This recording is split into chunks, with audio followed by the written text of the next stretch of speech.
ఎట్లా ఉంది కాంగ్రెస్ పరిపాలన మంచిగా ఉందా? కాంగ్రెస్ పరిపాలన మునిగిపోను సబ్జెక్ట్ నా ఆశంటాడు ముసలోడు ముట్టోడు ఇంత మించి పింఛను అదే కేసీఆర్ పెట్టిన 2000 కానీ ఇంతవరకు రూపాయి కానిలే. అదైనా టైం దాటానికి ఇచ్చుడు. ఇప్పుడు ఇవాళ ఎంత 30 ఇంతవరకు పింఛన్ రాలే టైంకి ఇచ్చుడు లేదు.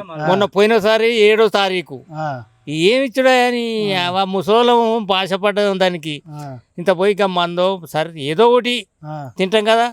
ఆ సమయానికి ఏదీ లేదు.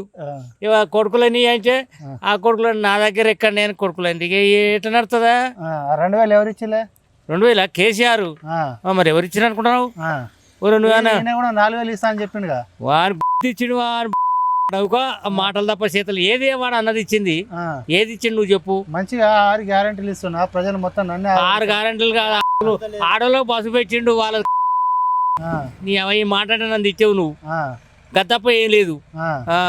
ఎందుకు మంచిగా ఫ్రీ బస్సు, ఇంకో 500కి గ్యాస్, 500 గ్యాస్ అయినటువంటి పంచాయతీ మిసాలు కొరికిస్తుంటే కూడా ఈ ఊళ్ళో ఒక్క మనిషిని అనుమానం మాకు మా డబ్బాలు పడ్డాయని, అది మళ్ళీ నా మిగతా పైసలు పడ్డాయని 400 పడ్డాయని ఒక్క రూపాయి బయలు ఏమని బహిరంగ సభలోనే అంటుండు ఫ్రీ గ్యాస్ ఇస్తున్నాం 500కి ఫ్రీ గ్యాస్ అనుకుంటానికి వానికి సిగ్గులేక అనుకుంటాను సార్. మీరు ఏమన్నా అనుకోరు కానీ ఒక్క గ్యాస్ కి ఒక్క రూపాయి వచ్చిన పాపాన పోలే. ఇస్తున్నా ఇంద్రమ్మ రాజా ఓనీ అవ్వ సన్న బియ్యం ఆయన కాకి ఇస్తాడు. ఆ సన్న బియ్యం బండి అయిపోతే దొడ్డు బియ్యం బండి ఇస్తాడా? ఇప్పుడు దొడ్డు పెట్టోడే లేడు. ఈయనే ఇస్తాడా? వాడు ఇంట్లో ఒడ్లు పండించుకొని పుట్టి ఒడ్లు పండించుకొని మంచిగా బస్తాలు గుర్తేసుకుంటాడు సన్న బియ్యం. ఈయనేది ఇచ్చేది బొచ్చు.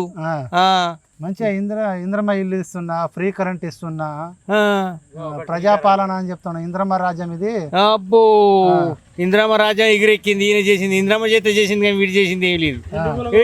ఇండ్లు కూల కొట్టుడు తప్ప ఏం చేసింది లేదు. టోటా పీసు ఏమున్నదండి. ఇప్పుడు నోర్లు 2 మూసుకుంటారు ఓట్లు వేసిన వాళ్ళు. మళ్ళీ వస్తుంది రాజ్యం నాయన అని మొక్కుతారు.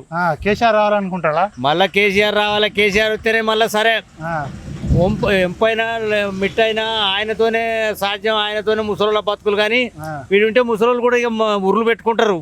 దగ్గర పడే రోజులు ముసలోళ్ళు కూడా ఉరేసుకునే కాలం వచ్చింది. నిన్న మందు లేకపోతే ఎట్లా కొడుకు ఒక 100 రూపాయలు ఇరా ఒక 1 కోటి మందు తెప్పించుకుంటారు. నా దగ్గర ఎక్కడ కొడుకు ఆయన ఏమడితాడండి? కేసీఆర్ పెద్ద కొడుకు. మనకు కేసీఆర్ పెద్ద కొడుకు. వీళ్ళు గారు పుట్టిన కొడుకులు కాదు. కేసీఆర్ పెద్ద కొడుకు. ఆయన పువ్వే తిని ఇంత మాత్రం ఇది చట్నీ కూర్చున్నావు. రేవంత్ రెడ్డి వచ్చాక ఏమున్నది? అయ్యాలో రప్పిస్తుందా? ఆయన సమయానికి ఇచ్చేటి ఇస్తలేడా అని ఇవాళ అరే మందు లేదురా అంటే ఏమన్నా అడిగితే బదులు అడిగితే ఇస్తలేడా? వీడు సమయానికి పింఛన్ లేడా? ఇంకేమున్నదయ్యా? పింఛన్లు ఎత్తాడా? ఓ రైతు బంధు చక్కగా ఇస్తాడా? ఆడవాళ్ళకి 2500 ఇవన్నీ ఏడున్నాయా? అనుడు మాటలు తప్ప చేతలు ఏమి లేవు అని ఎక్కడ కోర్టులో చెప్పండి చెప్తా, అసెంబ్లీలో చెప్పండి చెప్తా. మీ ఎమ్మెల్యే ఎవరు ఇక్కడ? మా ఎమ్మెల్యే శంకర్ నాయక్. అది ఆయన పేరిందే మురినాయక్. పనితీరు ఎట్లా ఉందా?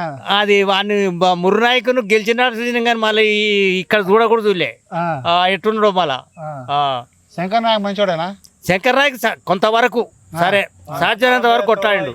సాధ్యమైనంత వరకు చేసిండు. అన్ని చేసిండు ఆయన. ఈయన కనపడలేదంటే గెలిచినాడు అవపడ్డాడు. మళ్ళీ అవపడలే. ఇంకేంటి?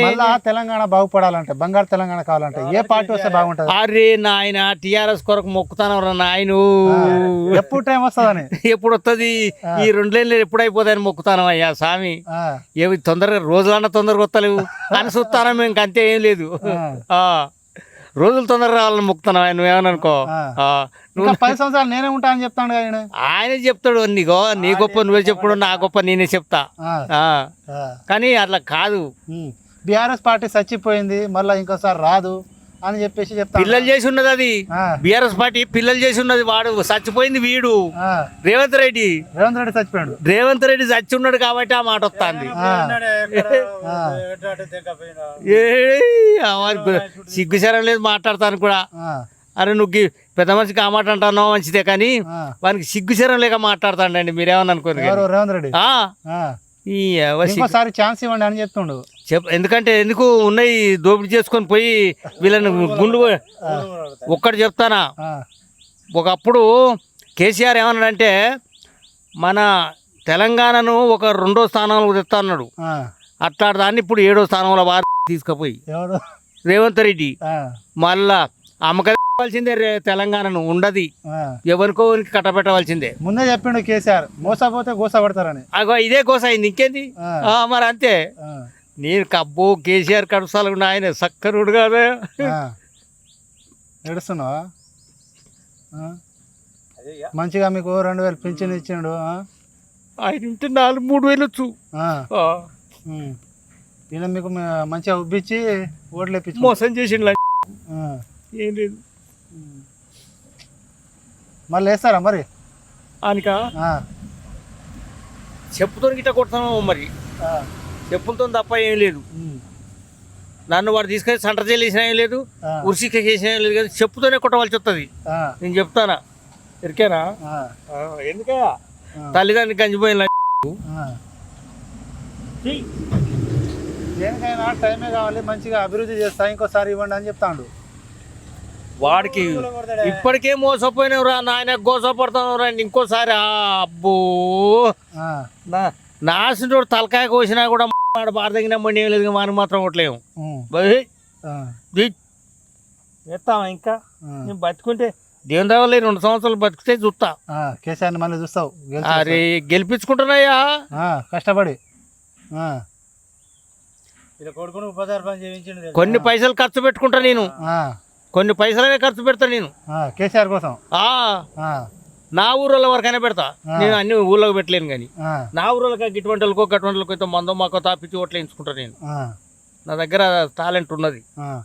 మళ్ళీ కేసీఆర్ గెలిపించుకుంటా అని చెప్తానే ఉంటుంది. పక్కా రైట్. ఎన్ని సీట్లు వస్తాయా ఈయన? బీఆర్ఎస్ పార్టీలో ఎన్ని సీట్లు వస్తాయి? ఎన్ని ఎమ్మెల్యేలు గెలుస్తారు ఇక్కడ? నేను చెప్పేది ఈసారి హైదరాబాద్ స్టేట్లో వాళ్ళకు ఒక 3-4 ఏం పోతాయో ఖచ్చితంగా టీఆర్ఎస్ మొత్తం గెలిచి కూర్చుంటది. వారే నేను చెప్తాను కదా, 3-4 సీట్లు వాళ్ళు.